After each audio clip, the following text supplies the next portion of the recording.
Exodus chapter 3. Hello, my name is Lydia and I'm currently reading the entire Bible chapter by chapter, day by day until I get to the end of it. I started in James and now I'm in Exodus, so that's a fair few books and I'm still over the moon that I've finished Genesis. Not to say that it's not a great book, but my goodness is it long.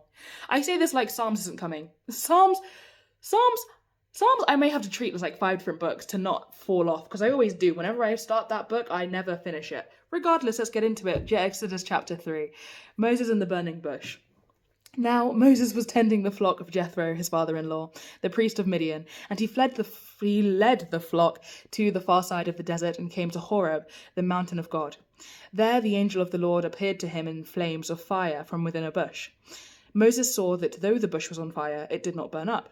So Moses thought, I will go over and see this strange sight, why the bush does not burn up. When the Lord saw that he had gone over to look, God called to him from within the bush, Moses! Moses!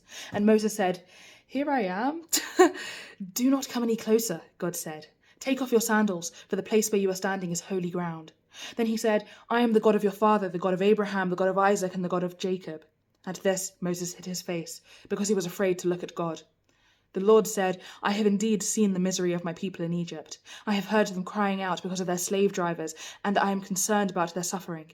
So I have come down to rescue them from the hand of the Egyptians, and to bring them up out of that land, into a good and spacious land, a land flowing with milk and honey, the home of the Canaanites, Hittites, Amorites, Perizzites, Hivites, and Jebusites. And now the cry of the Israelites has reached me, and I have seen the way the Egyptians are oppressing them. So now go. I am sending you to Pharaoh to bring my people, the Israelites, out of Egypt. But Moses said to God, Who am I that I should go to Pharaoh and bring the Israelites out of Egypt? And God said, I will be with you, and this will be the sign to you that it is I who have sent you. When you have brought the people out of Egypt, you will worship God on this mountain. Moses said to God, Suppose I go to the Israelites and say to them, The Lord, the God of your fathers, has sent me to you. And they ask me, What is his name? Then what shall I tell them? God said to Moses, I am who I am. This is what you are to say to the Israelites, I am has sent me to you. God also said to Moses, Say to the Israelites, The Lord, the God of your fathers, the God of Abraham, the God of Isaac, and the God of Jacob, has sent me to you. This is my name forever, the name by which I am to be remembered from generation to generation. Go, assemble the elders of Israel, and say to them, The Lord, the God of your fathers, the God of Abraham, Isaac, and Jacob, appeared to me and said, I have watched over you and have seen what has been done to you in Egypt. And I have promised to bring you up out of your misery in Egypt into the land of the Canaanites, Hittites, Amorites, Perizzites, Hivites, and Jebusites, a land flowing with milk and honey. The elders of Israel will listen to you. Then you and the elders are to go to the king of Egypt and say to him, The Lord, the God of the Hebrews, has met with us. Let us take a 3-day journey into the desert to offer sacrifices to the Lord our God. But I know that the king of Egypt will not let you go unless a mighty hand compels him. So I will stretch out my hand and strike the Egyptians with all the wonders that I will perform among them. After that he will let you go.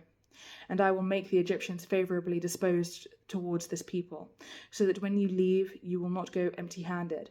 Every woman is to ask her neighbour and any woman living in her house for articles of silver and gold and for clothing, which you will put on your sons and daughters, and so you will plunder the Egyptians. Thank you so much for joining me today and for reading the Bible with me and for pouring into your own relationship with God. This is great stuff and I'm very, very happy for you. I pray that God blesses you abundantly today and tomorrow in case I do not post. And, but God willing, I will post, like fingers crossed. But I will also say, shameless plug, if you do want to join this journey of reading the Bible together at any point from James to now, to Exodus chapter 3, then do feel free to join me on my YouTube channel. The link for this is in my bio, and there you'll be able to find itemized lists, not only of every chapter that I've covered, but also every chapter I've covered per book, and all of those books in different languages too. So I speak French and Spanish to varying degrees of success, depending on the day, the time, the hour, how much I've slept, etc. But I still try to persevere and film these videos every single day. So I upload those, and I now have about 90 on my YouTube channel. So yeah, please do feel free to join me there. I don't mind. I don't mind where you get your Bible, as long as you get your Bible, as long as you get into your Bible. So yeah, just keep seeking him. Bye.